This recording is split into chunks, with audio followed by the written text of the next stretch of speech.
ఎరా ఊపిరాట్లేదా?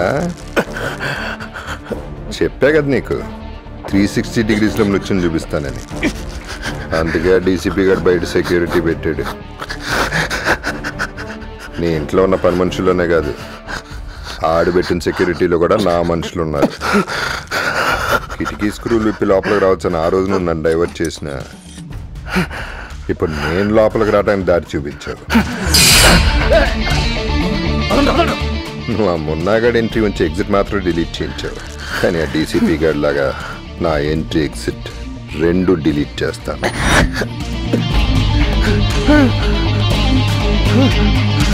నువ్వు న్యాయాన్ని మోసం చేశావు, నేను నీకు నరకాన్ని పరిచయం చేశాను. ఒక హార్డ్ కోర్ క్రిమినల్ లాయర్తో గేమ్ ఆడితే ఎలా ఉంటుందో అర్థమైంది కదా. Enjoy the game.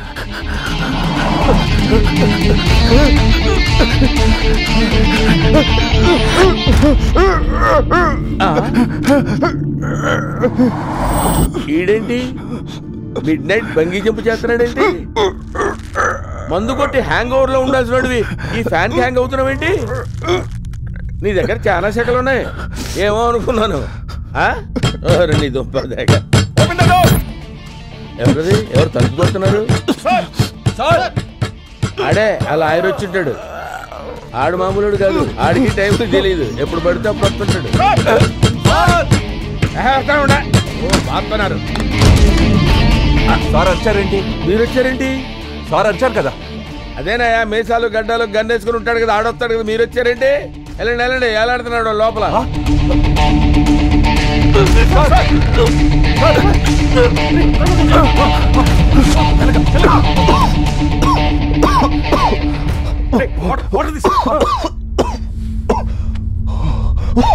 ఏంటి సార్ ఇది? మీలాంటి గొప్ప డైరెక్టర్ సూసైడ్ చేసుకోవడం ఏంటి సార్?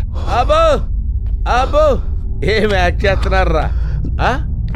వాడేదో నిజంగానే ఊరేసుకొని చచ్చిపోతున్నట్టు, మీరేదో వాడిని రక్షించడానికి వచ్చినట్టు సూపర్ యాక్టింగ్.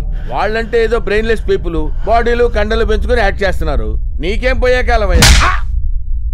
కొట్టావా?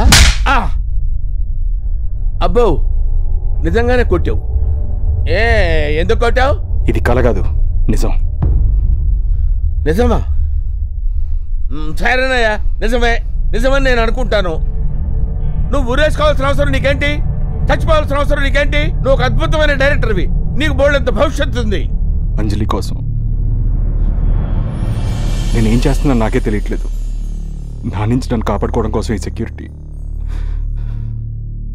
సారీ సిద్ధు, నిన్ను మిస్అండర్స్టాండ్ చేసుకున్నాను. ఏదో కన్ఫ్యూషన్లో ఏదో మాట్లాడాను. మీరు వెళ్ళి పడుకోండి సార్. పడుకుంటాను, పడుకోవటానికి వెళ్తున్నానయ్యా. నిద్రకి నిజానికి మధ్య నలిగిపోతున్నాను. వెళ్తా, పడుకుంటా. నీ ఇంట్లో ఉన్న పని మనుషుల్లోనే కాదు, ఆడబెట్టిన సెక్యూరిటీలో కూడా నా మనుషులు ఉన్నారు.